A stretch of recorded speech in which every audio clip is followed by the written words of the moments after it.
The test that we're going to do is the class 1 with visible metal internals.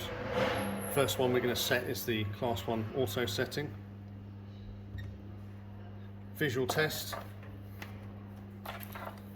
Cable, making sure there's no splits or anything and checking there's the correct fuse inside. Put it down as yes. The next we're going to do is we're going to test to see the earth continuity bond, to see if it's bonded all the way through the item by finding a visible metal part and testing through there. So we've got the internals that are metal. We're going to attach the probe so it touches that.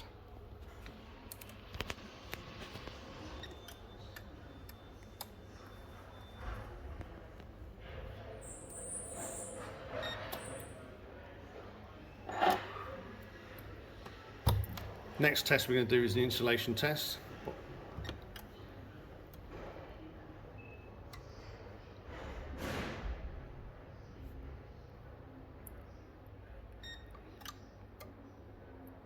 And the last test will be the load test, which will be a small current going through the unit.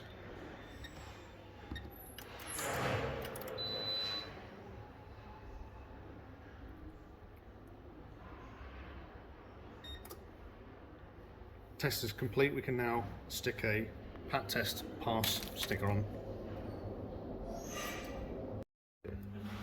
The next test we're going to be doing is a class 2.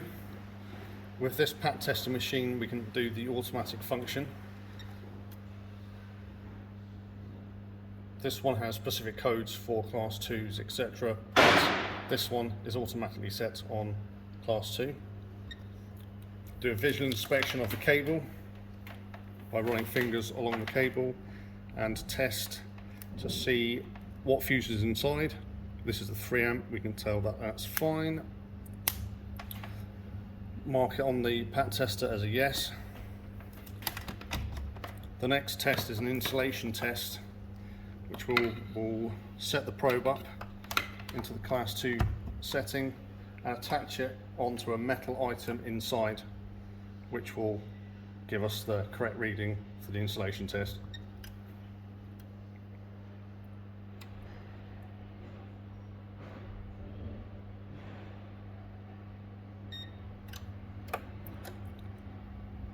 Sometimes it would be a load leakage test, or at least optional with the pat testers. However, this one isn't needed, so we can now record and put a pat test sticker on it.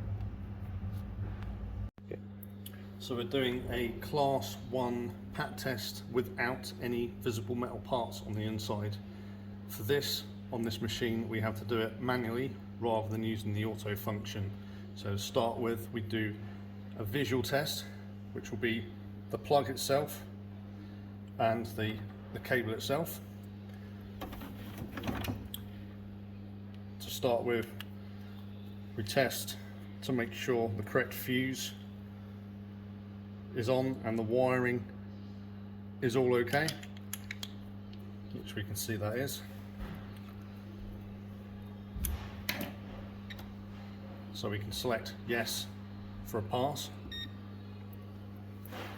We can now do the insulation test, which is on this one fairly simple to do. It's class 1, so we can press go. Because the item doesn't have any PCBs inside, we can do the hard test. On this one is 500 volts.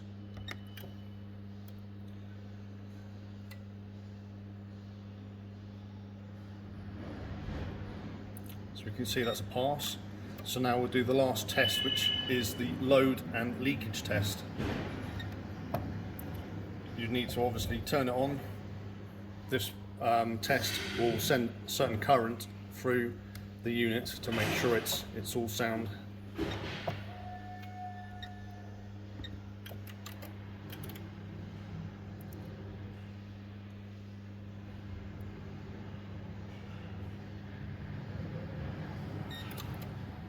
So everything is now okay. This is a complete pass on all levels, that we can now enter the details of the item and put a pat testing sticker on the unit itself.